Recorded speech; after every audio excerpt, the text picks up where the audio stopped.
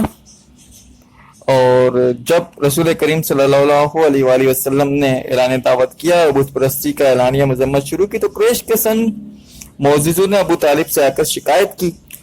ابو طالب نے نرمی سے سمجھا کر رخصت کر دیا، لیکن چونکہ بنائے نزا قائم تھا، یعنی آزاد صلی اللہ علیہ وآلہ وسلم ادائے فرض سے باز نہ آ سکتے تھے، اور اس لیے اب تمام رؤسا قریش یعنی عتبہ بن ربیعہ، شیبہ، ابو سفیان، عاص بن ہشام، ابو جہل، ولید بن مغیرہ، عاص بن وائل وہ شریک تھے. ان لوگوں نے ابو طالب سے کہا کہ تمہارا بھتیجا ہمارے معبودوں کی توہین کرتا ہے، ہمارے آبا و اجداد کو گمراہ کرتا ہے اور ہم کو احمق ٹھہراتا ہے، اس لیے یا تو تم بیچ میں سے ہٹ جاؤ یا پھر تم بھی میدان میں آؤ کہ ہم دونوں میں سے ایک کا فیصلہ ہو جائے. جناب ابو طالب نے دیکھا کہ یہ اب حالت نازک ہو گئی ہے تو قریش اب تحمل نہیں کر سکتے اور میں تنہا قریش کا مقابلہ نہیں کر سکتا، اس لیے رسول کریم صلی اللہ علیہ وآلہ وسلم سے آئے اور مختصر الفاظ میں عرض کیے، جان ام میرے اوپر اتنا بار نہ ڈالو کہ میں نہ اٹھا سکوں. رسول کریم صلی اللہ علیہ وآلہ وسلم ظاہری پشت و پناہ جو کچھ تھے وہ ابو طالب تھے. جب رسول کریم نے دیکھا کہ اب ان کے پائے ثبات میں بھی لرزش ہے تو آپ نے لرزش پیدا ہو رہی ہے، لرزش ہوئی نہیں، لرزش پیدا ہو رہی ہے، ظاہر پریشان ہو گئے تھے ابو طالب. تو رسول کریم صلی اللہ علیہ وآلہ وسلم نے عبیدہ ہو کر فرمایا، خدا کی قسم اگر یہ لوگ میرے ایک ہاتھ میں سورج اور دوسرے میں چاند لا کر رکھ دیں تب بھی میں اپنے فرض سے باز نہ آؤں گا. خدا اس کام کو پورا کرے گا یا میں خود اس پر نثار ہو جاؤں گا. آپ کی اس پر اثر آواز نے ابو طالب کو اتنا متاثر کیا کہ انہوں نے کہا رسول کریم صلی اللہ علیہ وآلہ وسلم سے، آپ بے فکر ہو کے اپنے کام کیے جائیے، جب تک میں زندہ ہوں کوئی شخص تمہارا بال بھی بکا نہیں کر سکتا. اب جب یہ معاملہ ہو چکا تو انسانی دماغ ایسی سخت نفس کشی اور جاز بازی کا مقصد جاننے سے قاصر تھا. مطلب رسول کریم صلی اللہ علیہ وآلہ وسلم کی اس توجہ کے ساتھ، اس محنت کے ساتھ، حق کے ساتھ کھڑا ہونا اور تبلیغ کرنا، ان سے وہ سمجھنے سے قاصر تھے. قریش متحیر تھے کہ آپ صلی اللہ علیہ وآلہ وسلم یہ سب سختیاں کیوں جھیلتے ہیں؟ کیا اس سخت نفس کشی کا اور جان بازی کا مقصد جاہ و دولت ہے اور نام و نمود کی خواہش ہے، یا آپ کسی اور خاتون سے شادی کرنا چاہتے ہیں، آپ بادشاہ چاہتے ہیں؟ اس بنا پر عتبہ بن ربیعہ کو قریش کی طرف سے رسول کریم صلی اللہ علیہ وآلہ وسلم کے پاس بھیجا گیا اور اس نے کہا، محمد صلی اللہ علیہ وآلہ وسلم تم کیا چاہتے ہو؟ کیا مکے کی ریاست؟ کیا کسی بڑے گھرانے میں شادی؟ کیا دولت کا ذخیرہ؟ ہم یہ سب کچھ مہیا کر سکتے ہیں اور اس پر بھی راضی ہیں کہ کل مکہ تمہارے زیر فرمان ہو جائے، لیکن تم ان باتوں سے باز آ جاؤ. عتبہ کیونکہ بڑا فصیح اللسان تھا، اسے اپنی درخواست کی کامیابی پر پورا یقین تھا، لیکن ان سب ترغیبات کے جواب میں رسول کریم صلی اللہ علیہ وآلہ وسلم نے قرآن مجید کی چند آیتیں پڑھیں. اس میں سورہ سجدہ کی آیت نمبر 6 ہے، جس کا ترجمہ ہے، اے محمد صلی اللہ علیہ وآلہ وسلم کہہ دیجئے کہ میں تم جیسا آدمی ہوں، مجھ پر وحی آتی ہے کہ تمہارا خدا بس ایک خدا ہے، بس سیدھے اس کی طرف جاؤ اور اسی سے معافی مانگو. پھر سورہ سجدہ کی آیت نمبر 9، اے محمد صلی اللہ علیہ وآلہ وسلم کہہ دیجئے کیا تم لوگ خدا کا انکار کرتے ہو جس نے 2 دن میں زمین پیدا کی اور تم خدا کے شریک قرار دیتے ہو؟ یہی سارے جہان کا پروردگار ہے.